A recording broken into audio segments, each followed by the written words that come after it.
Hey everyone, welcome back to Crunching Your Growth, the show where we dive deep with entrepreneurs who built, scaled, and evolved their businesses by thinking differently.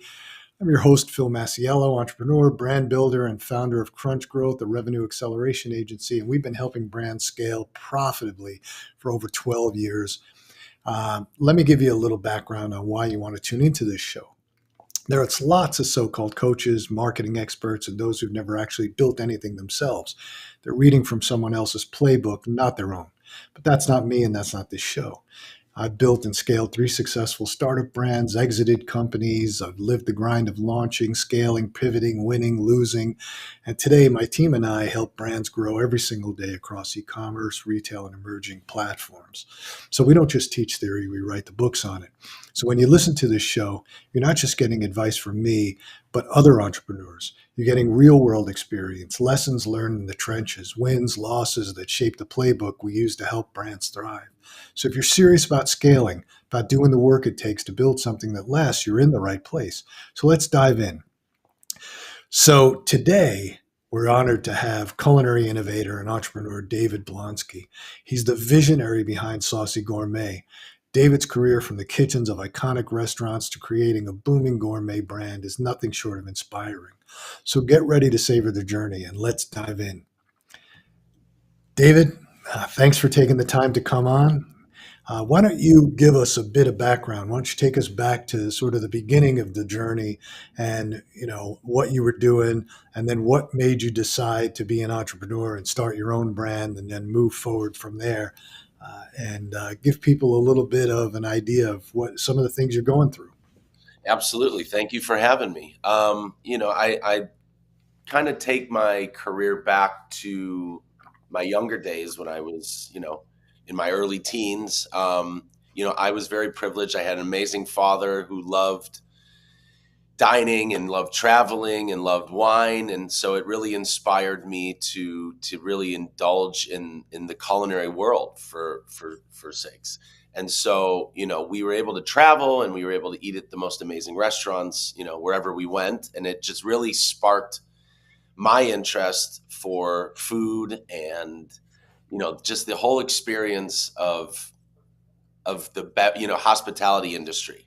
And so Sure. I wanted to dive into it. So I was able to secure a job at the age of 14 at a restaurant called Gabriel's in Highwood, Illinois. My sister, who went to high school with him, and this was a 4-star restaurant back in the day, and so that kind of opened the book, so to speak, for the culinary world with me.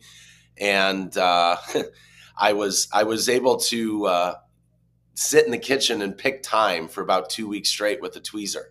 And the chef said, "Oh, you don't have the strength and the durability to get into this business." And I said, "Okay, thanks, chef. Good way to start off in the industry." And then I kind of moved forward, and that for my 16th birthday, I had a dinner at this restaurant in Evanston called Trio, and Chef Sean McLean was the chef at the time, who's become this very famous chef in the United States. He served us the most exciting dining experience I've ever had. And we took a tour of the kitchen. I said, "Chef, I'd love to get into the business." He said, "Oh, yeah, okay, sure." Yeah. So that was kind of the start of it. I got a job in the summer, and I sat in the basement, and I was, peeling potatoes and cutting onions and potting peas, and that kind of gave me the opportunity to get into the business. And then he offered me a full-time job, and that kind of was the pivotal point of my culinary career.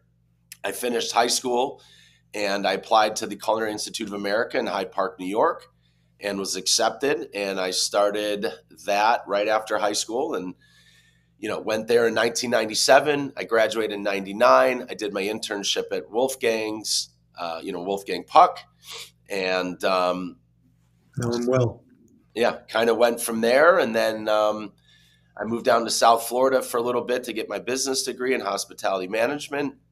Worked for a huge catering company down here called Barton G, which was unbelievable. We were able to travel the country. We did probably some of the most exquisite experiences in the hospitality industry that I've ever seen, from the PGA to NASCAR to, celebrities, you name it. And after that whole experience, I wanted to move back to Chicago, where I was born and raised, and really get my foot planted in the culinary world, and started my career from there and worked for some incredible chefs. And then I was given the opportunity to become an executive chef for the Dynamic Hospitality Group, and we went on to open 4 extremely successful restaurants there before I decided to make a move back down to South Florida, and opened up a few more restaurants with a restaurateur called Burt Rappaport, and was very successful with that.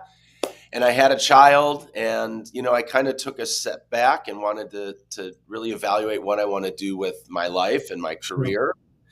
I always had a very big interest in the food product space, so to speak. I didn't, Sure. at the time I didn't know it was called CPG, but I always thought I could create some special products that would be great for the retail market, that would be great for the food service industry. And so I kind of began that path. And Yeah. during everything, and during all my restaurant time, I was big into creating sauces and dips and stuff like that. And you know, salsa for me was something I grew up on, and salsa for me was a space that was kind of stagnant at the time. Rick Bayless from Frontera in Chicago Oh yeah, yeah, yeah. was kind of the pioneer of creating chef crafted products in the space. And that was many, many, many years ago. Uh-huh. He had a successful, very successful brand, and then he exited when Conagra bought them out. And then I kind of said, listen, there hasn't been anything innovative, there hasn't been anything exciting in this category specifically, and so I wanted to dive into it, and so created my line of salsas that were you know chef crafted, very versatile. Didn't really, I wanted them to be more than just a dip, right? I wanted them Yeah. to be something you can cook with, you can create with, you can make drinks with, you can make soup bases with, you can braise, you can do anything your heart desires, but to create something that would become your pantry staple, a product that you would buy if you open it up and you want to use it as a dip. The next day you're going to use it with your breakfast, or you're going to create a lunch with it or something like that. Just wanted to create some very versatile products. And Saucy Gourmet was created, and started the old fashioned way of making it at home, selling at the farmer's market. And eventually one of the local forages of Whole Foods came by my booth and said, "Hey, I love your stuff. Would you like to present to our buying team?" I said, "Absolutely." And so that was actually our first retailer that we got into right out of the gate. And then Nationally or just regionally? no, we started regionally in Florida, and this was 29 stores. We launched in January of 2020, which was right when COVID hit. But being that we were manufactured in Florida, we were able to continue, producing product. Yeah. And so we grew from Florida, and then we got introduced to the entire southern region with Whole Foods, which came about 78 stores, and continue to grow with them, and it was very successful. And then it kind of it was a weird transition because Mr. Ingle from Ingle's Markets had gone to the buyer and said, "Hey, I love this product. Can you get it into our stores?"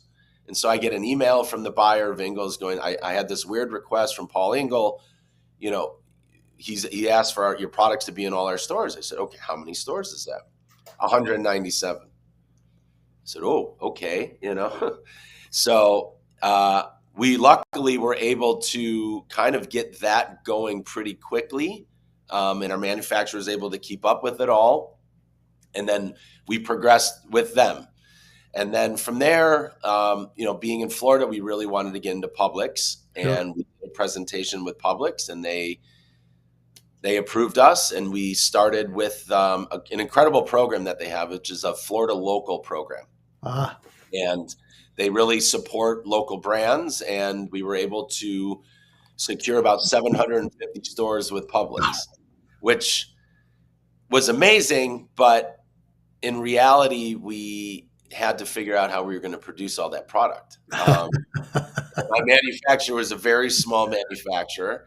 And, so I said, Anthea, I said, how are we going to do this? She goes, I'm going to need about 2 weeks to produce just the opening order for Publix. She's like, I think you're going to need to find a larger manufacturer. She goes, I'll do as much as I can for as long as I can with you. And I said, okay, great.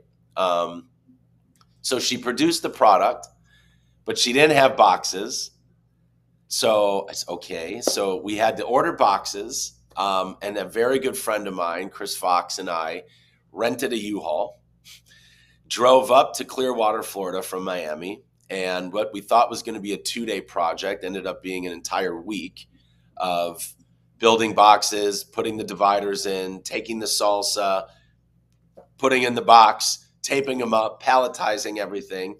And we actually did our first delivery to Kehi, which is an interesting experience, an experience I'll never want to get involved with again because, the product's very heavy.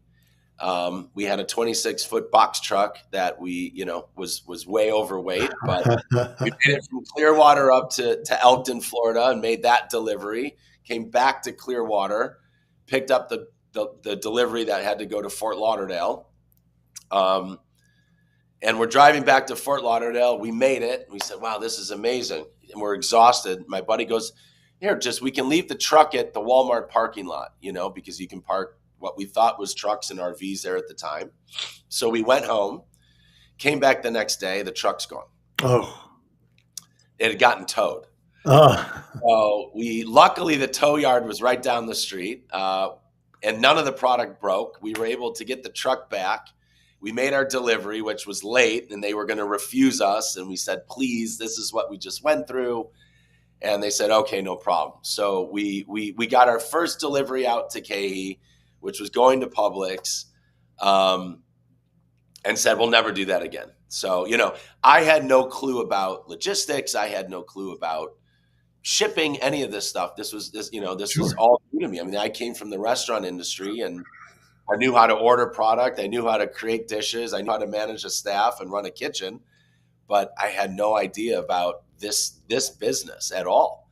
And so, the learning cap goes on, and it's snug and it's tight, and you have to really figure things out. And yeah, I just started navigating through the world of the retail space. I was able to meet some incredible people that, advised me. I met a broker, Steve Wilkerson, who really kind of took me under his wings and really gave me a lot of help and education pretty much the first couple years of the business, and didn't charge me a dime, luckily, because brokers, they when they do their job, they need to get paid. And so he helped me for the first few years until we really got our feet planted. And then I brought them on as, one of my brokerage companies that now helps us grow the business. And you just kind of, you keep going through it, and you learn what to do, you learn what not to do. I didn't know how to run promotions. I didn't know how to submit promotions. You learn that. And if you're open and people see that you want to learn and want help and need help, there are people out there that are willing to give you the help. And, I had some amazing people with Kehi that kind of guided me through the process, which can be challenging. And a lot of times you don't get that help from them. These are people that are managing, 100, 200, 1,000 different accounts. So what are you to them? You're just a number. You're just a vendor. I mean, at the end of the day, but I was able to get a lot of help from them, which was fantastic. And, you continue to grow, you continue to navigate through the industry. We really focused on the Southeast for the first, 2-3 years of the business, doing demos every single day, as much as you could, as much as I could travel. It was sometimes challenging. I'm a single father, so had to kind of work through the scheduling system of everything with life. But you know what, you make it work, and people help you. And as long as I kept believing in myself, really, and the passion of the business and the passion of the product, and knowing that I love what I'm making and I love what I do, Yeah. really just it all kind of comes together. And there's some tough times, and I remember the first PO I got from Kehi, which was for Publix. I didn't realize, because you have to sign a million pages in their agreement, Yeah. that you don't get paid until they sell through the product. So I'm sitting on the edge of my bed going, what am I going to do? How am I going to make more product? I didn't bring investors in. This is all bootstrapped on myself. Do I need to get another job? What am I going to do? How am I going to put food on the table? But like I said, you work through it. Eventually we got paid, and we were able to continue. And just it's a tough thing. Looking back, I don't think I would have taken anything back from what I did. I believed in myself. I believed in the business. I knew I could sustain myself for a bit of time, until, a couple years after I brought, some investors in, at a small level, just to kind of help grow the business. But you learn, it's a learning process and a learning curve of managing how you want to, run the business. You have to, inventory management, warehousing, when to run the right promotions, when you think the right time is to bring on more retailers. You kind of learn. We year 3, year 4, we were presented with the opportunity to go into Walmart. Which, with a lot of hesitation and speaking to a lot of people, you get mixed reviews. Are you too early to go into them, or is this a great opportunity where you can have a ton of sales? Yeah. And we looked at it as a great opportunity to grow the business. The goal of Saucy Gourmet is, yes, we are a premium product. We use super fresh ingredients. We're not veering off from that mentality, and the core values of the business is, creating a fresh product that people can get. With that being said, when you're growing and you're manufacturing, there comes a point where you have to make a decision. Is this the way I want to continue, or do I need to look at, reevaluating the formulation to make it more profitable, so that your bottom line can continue to grow? And we said no, we're going to stick to our guns, and we're going to keep doing what we're doing. And so it works. It's a volume play game with Walmart specifically, because you have to, the more volume, but it's your margins are lower. But that increase of volume is gonna, it kind of levels out. And yeah, it was interesting. It's been a wild ride. We've been in Walmart now for a year. We picked up Kroger during that whole process as well, which has been a great experience. With 2 SKUs, and then they're bringing on the other 2 SKUs, which are actually launching next month. So we'll have all 4 of our SKUs in Kroger as well. But you have to be ready to take on these big challenges, and these are big challenges. These Oh, are sure. these are the big boys in the game. These aren't the little guys. This is these are the biggest players in the retail game. And so How many doors are you in now? what's that? How I'm many, sorry. how many doors are you in now? We're in around 2,500 doors. Oh, that's great. Hmm. That's good. And so, this year, really, I wanted to kind of take a step back, reevaluate what I intended to do with the brand. And I really want to kind of focus in again on what we set out to do. And this is to be a gourmet, chef crafted brand. And, we're focusing a lot on building that storyline right now. We've brought on a marketing team. We brought on a design team. We're going to really focus on the branding elements of the business. We're going to focus on creating good content that's going to tell the story. We want to focus on getting the product into consumers' hands, be it, in-store demos, increasing that. You have to learn that, couponing, for instance, an expensive endeavor, but the ROI on that is incredible. In this business, it's all about velocity. How Sure. many SKUs are you selling per store per week? That's what the retailers are looking for. And in order to do that, you have to, it's a pay to play type of game. You have to be in store, you have to be doing demos, you have to be running great promotions, you have to be giving, doing the couponing programs.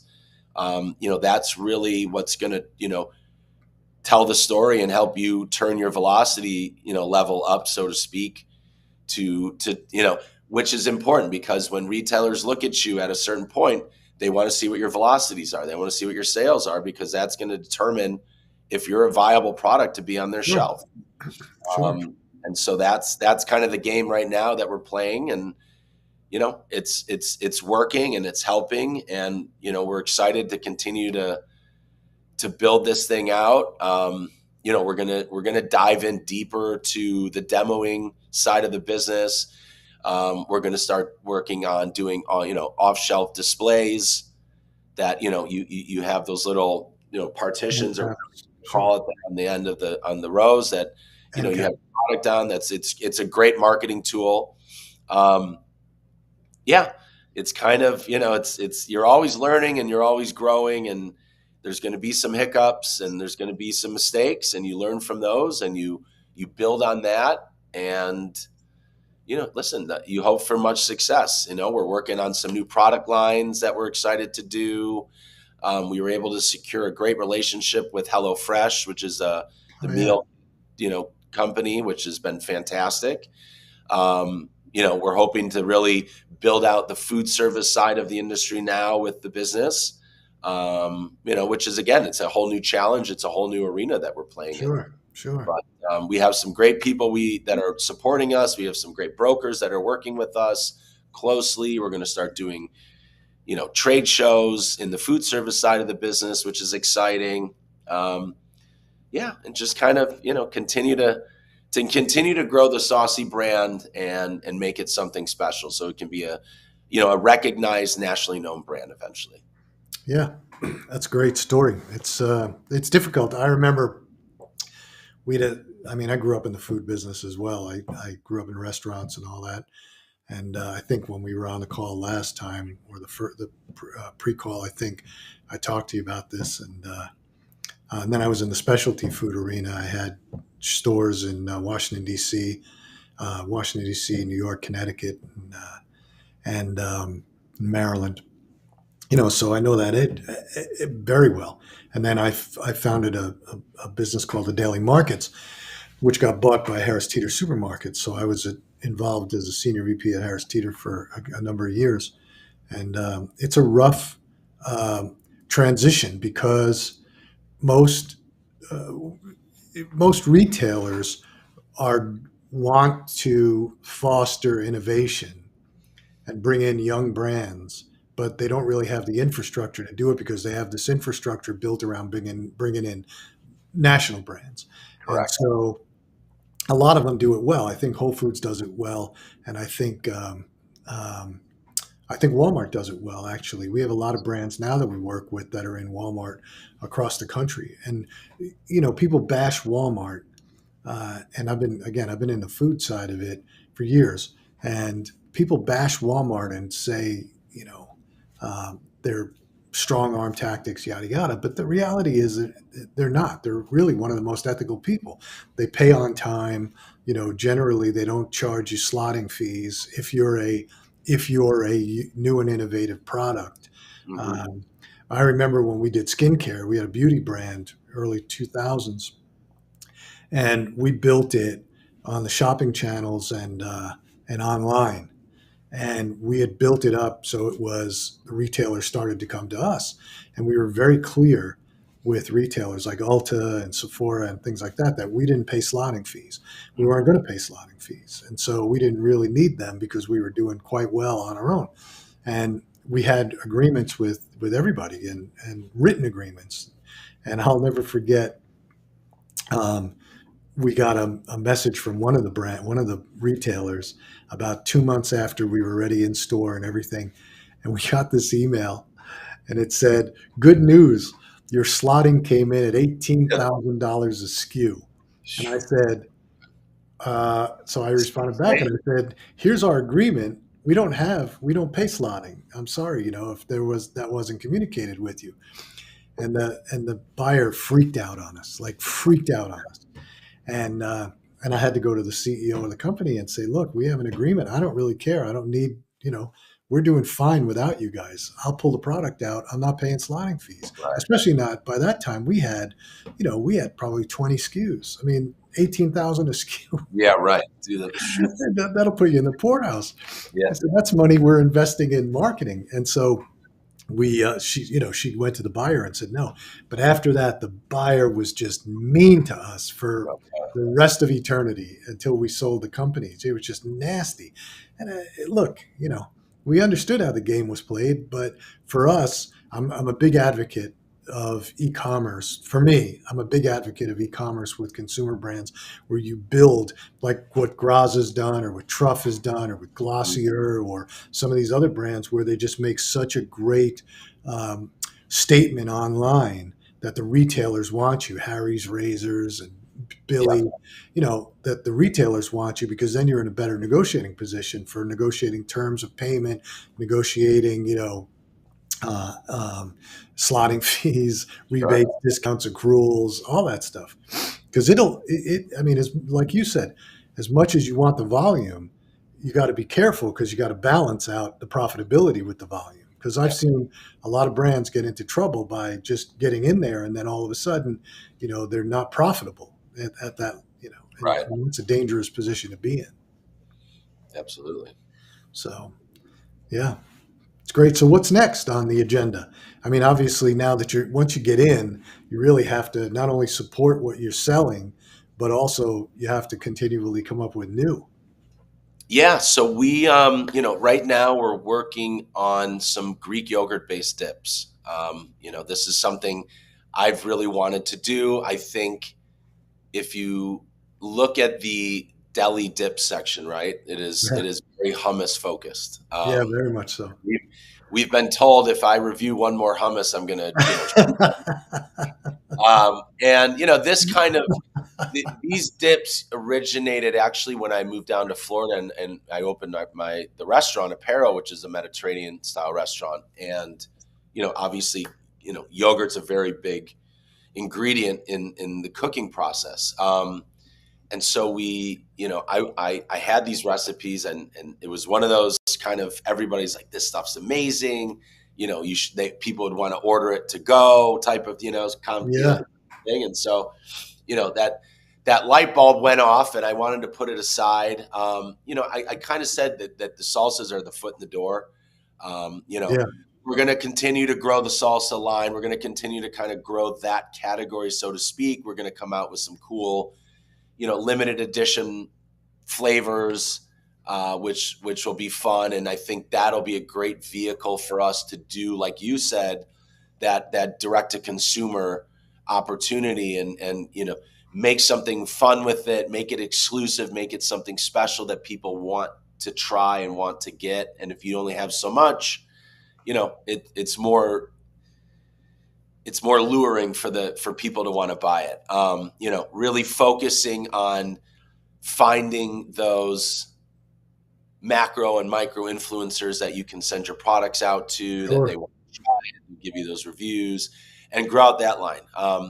But with the yogurt dips, these are very unique, very flavorful, again, fresh types of products. One is a pistachio pesto dip. One is going to be a roasted street corn dip, and the last one's going to be a Calabrian chili with honey and whipped feta. And so very unique flavor profiles. There's nothing like that in the category right now, which is fantastic. Speaking with the buyers and kind of enticing them with what we're creating, they love it and they're Yeah. very into it. And again, we have a great opportunity with HelloFresh because they're going to bring the dips on, and so we'll be able to kind of get the product into market, um, you know, while being able to make money doing it and get that sales data from the sales with HelloFresh that will help us tell the story to the retailers. Yeah. So this is kind of a great opportunity for us to test the product in market, Yeah. sales data, and then bring that back to the retailers and say, hey, here's what we're doing with them. Imagine what we can do in store with you. Yeah. So So that's kind of, the dips would be refrigerated, right? yes, correct, refrigerated. So big leap from shelf stable to refrigerated. But again, we through this whole process, you learn a lot and you gain a lot of um, knowledge with different aspects of the business, so to speak. So just building the relationships, understanding how the processes work, you you learn how to navigate, being a shelf stable product going into refrigerated, who's going to be warehousing it, how are you shipping, all this Yeah. type of stuff. There's a lot of learning curve, but we've Absolutely. great relationships within the industry, and gives us the guidance to know how to do it the right way. Yeah. Yeah. Jumping into refrigerated is a whole different world. It's brings a whole different set of problems.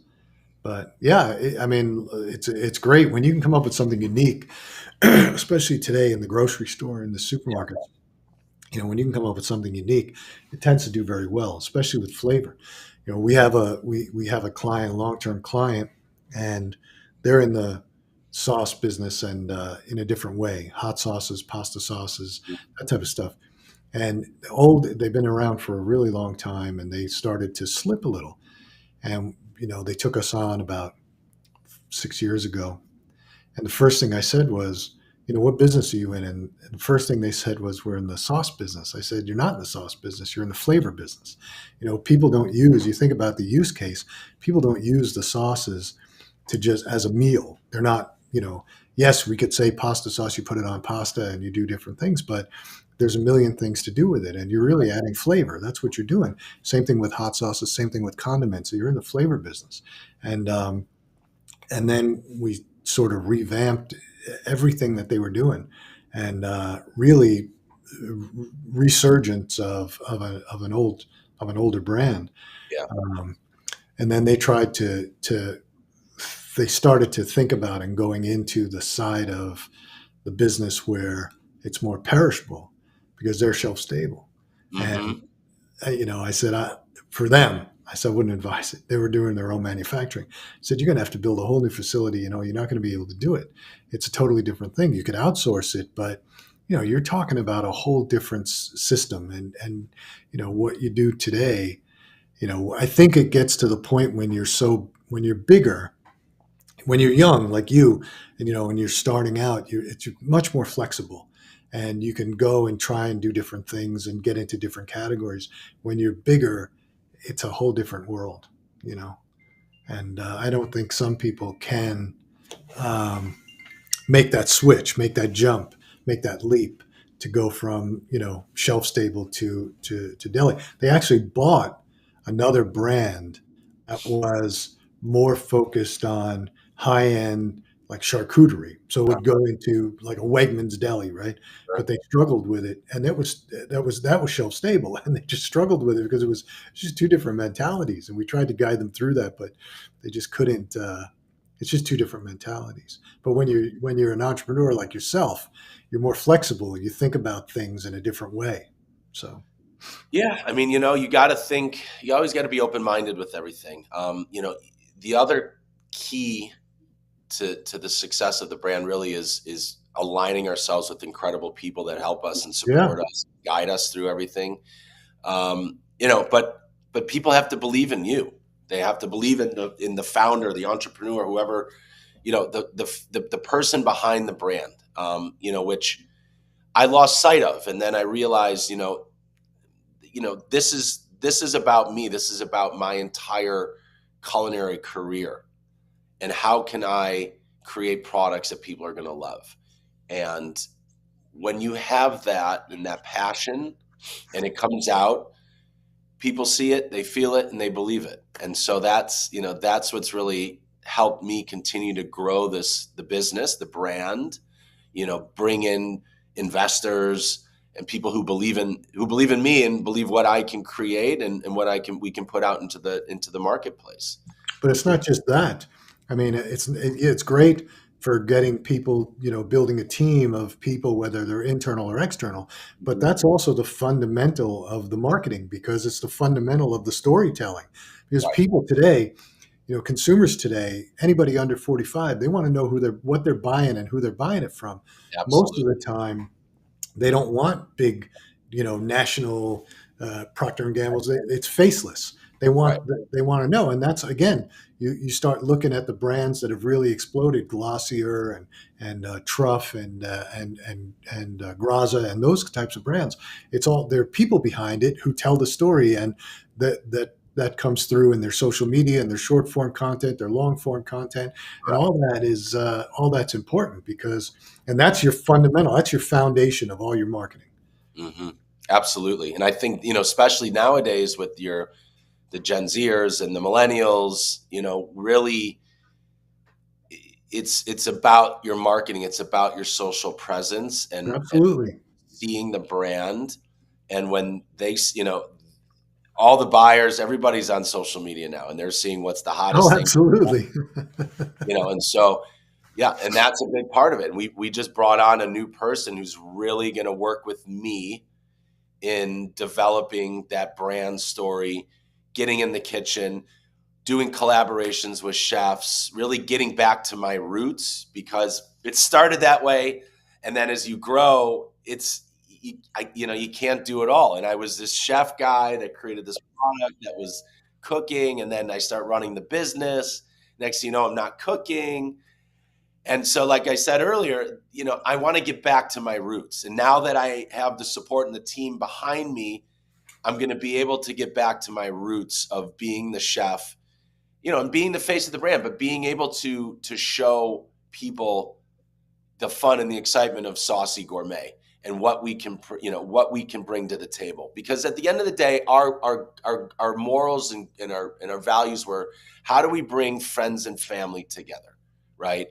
And people love to cook, and I think cooking has become so much more prevalent in our society than it was probably 10 years ago, really, if you look at it. I think people are more inclined to want to stay home and cook rather than going out to dinner. We all love going to dinner, but, I- you know, I'll, I'll tell you this, because I, I focused on this whole thing for years, both in retail and not. And what the consumer wants, you're 100% right. Consumers want to make meals at home, right? But they're time pressed. So they're correct. looking for things that they can put together. They don't want to make the salsa.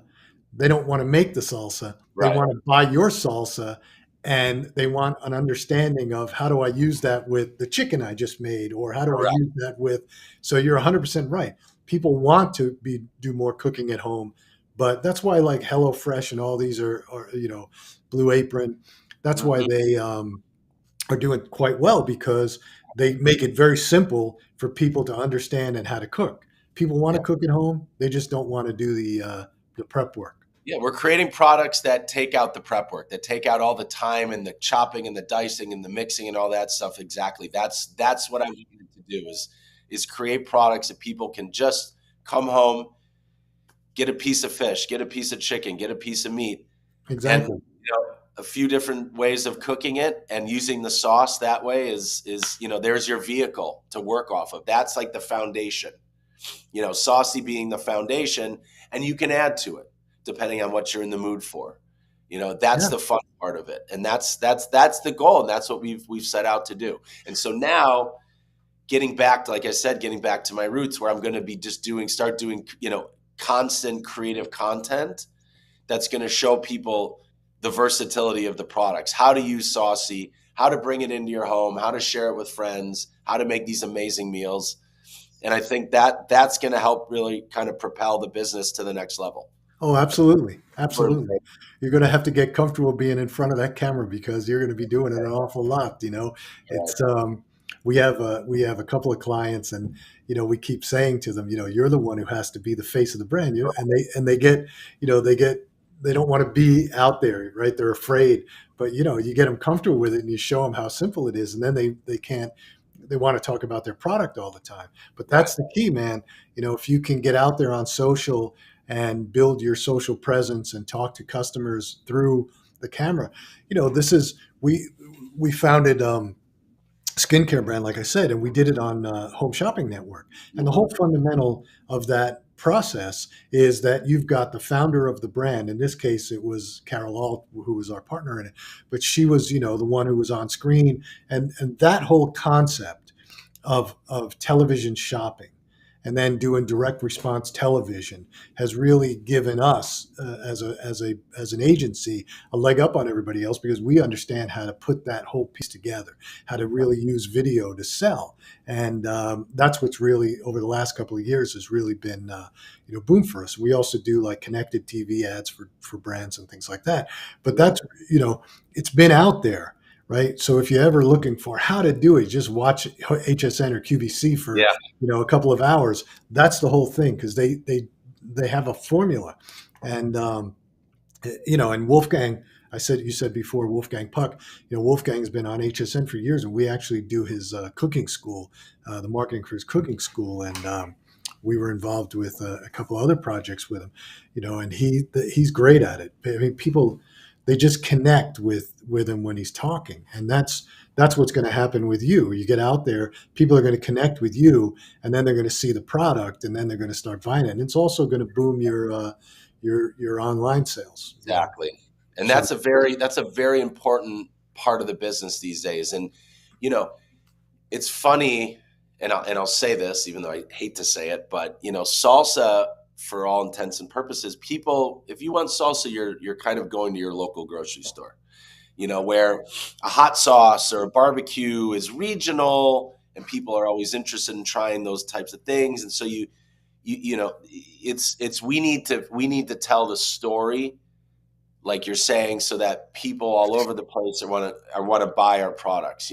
We that's been the challenge for us. We're learning, we're working through it, but yeah, certain products do extremely well online, and certain products are a challenge online.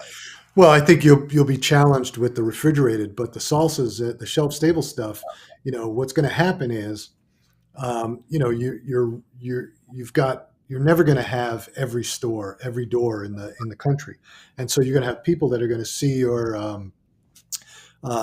your product through social media, or they're going to see your product through ads or whatever, and they're going to want to try it. And you have to give them the opportunity to try it, whether you're selling it on Amazon, Walmart.com, Right. on your own website, whatever you do.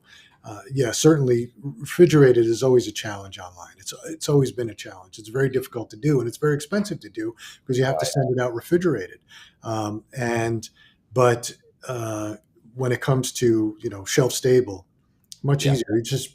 You're paying for the glass. You're paying for Right. the weight of it all. And that's the thing. It's the weight. That's what gets you. Yeah, You know. weight and cube drives up your cost Right. of e-commerce distribution. Yeah, Mhm. we it's the same problem that you have with beauty products because they're in glass and you know Mhm. or things like that. Or we were in the shaving business and we were selling you know um, you know tubes of shave cream and stuff. And again, it's weight and cube, and Yeah. because the cost of shipping e-commerce, they never go down. They only go up every year. And so you got to sort of balance that. But yeah, the minute you start doing that on social and start getting, you'll find the right click, the right collabs, the right micro influencers, and then you'll start to see people will buy the product, want demand for the product. You'll wind Mhm. up, and all those channels, whether it's TikTok or Meta, they've got shops. You're going to Right. wind up putting your product in those shops, and I mean that's again, I hate to keep pointing out Graza, but Graza when they launched, the day they launched, they had 100 micro influencers that already had their product and were talking about their product. So And that's huge. And that was, it was an amazing idea and concept that they came up with, was to really get the product into people's hands before the product's actually available to buy. But it wasn't just that. We have olive oil. For some reason, we wound up with really great olive oil companies as clients, and they all said the same thing. How did they do it? How did they do it? And I said, you guys are so focused on like polyphenols and the grain, and the bottle and this and that. But when you look at the under 45 customer, which is their target, Right. Gen Z, millennials, they want to know what's the product and how do I use it? So you got them sizzle and drizzle. They can't Right. get much easier than that. And so Right. they took the complexity of olive oil out. Yeah, there's going to be a people just like wine. There's going to be connoisseurs out there, but most people want a great bottle of wine. They just want you to say, "Hey, here's a great bottle of wine." That's why Exactly. Yellowtail did so good. Right. So anyway, Yeah. It's telling the story. Why are you better than the rest? yeah, And it is. It's very true. Like consumers these days, no one back in the day used to turn the jar around or the bottle around and see what was in it. They yeah, bought what was in front of them. And yeah, that's like that was a big part of our sales pitch was, look at the ingredients. These are 7 simple ingredients. You can read them all. There's no weirdness, there's no dehydrated, there's no concentrate. There's none of that stuff. It's, what you see is what you get. that's And, great. and Yeah. that's important. Absolutely. So today, where can people find Saucy Gourmet? You're in Publix. Are you in Publix all over, or just in Florida? We're in about 500 Publix locations in South Florida. We're in Ingles Markets up in the Carolinas. We're in Fresh Time up in the Midwest. We have, probably another 100 or so different retailers in the Midwest area, in the Chicagoland area. Um, Walmart. We're in Kroger Midwest. We're up in the Northeast with Gristedes, D'Agostino, Food Town. Down in Texas, pretty much all over between Brookshire's, United Market Street, Albertsons. We're in the northeast, or excuse me, the south. We're in the West Coast, in Safeway up in the Bay Area, which has been doing really well for us, which is a new kind of area we're trying to get into. Yeah, that's pretty. Yeah, and your social media handles are all at Saucy Gourmet. Yeah. Get saucy is kind of our Get tagline. Saucy. Get saucy is our hand. Oh, our handle, I guess. Me, social media guy, is saucy.gourmet. Okay, Is great. find us on Instagram. You can find us on TikTok. Yeah. So fantastic. That's fantastic. We got to wrap it up. We've got about a minute left. So All right. thanks for joining us on this flavorful edition of Crunching Your Growth. And a huge thanks to Chef David Blonsky for sharing his incredible journey from the kitchen line to retail success. And again, your next big growth leap might just be one bold decision away. Correct. So if you found value in today's episode, don't forget to subscribe to our YouTube channel, leave a review, share this with someone who's ready to take their growth to the next level. Don't forget to watch us on E360 TV, which you can get on all the major OTT channels like Roku and Apple TV and YouTube TV and Fire TV, etc. So I'm Phil Masiello, and this is Crunching Your Growth, and we will see you next time.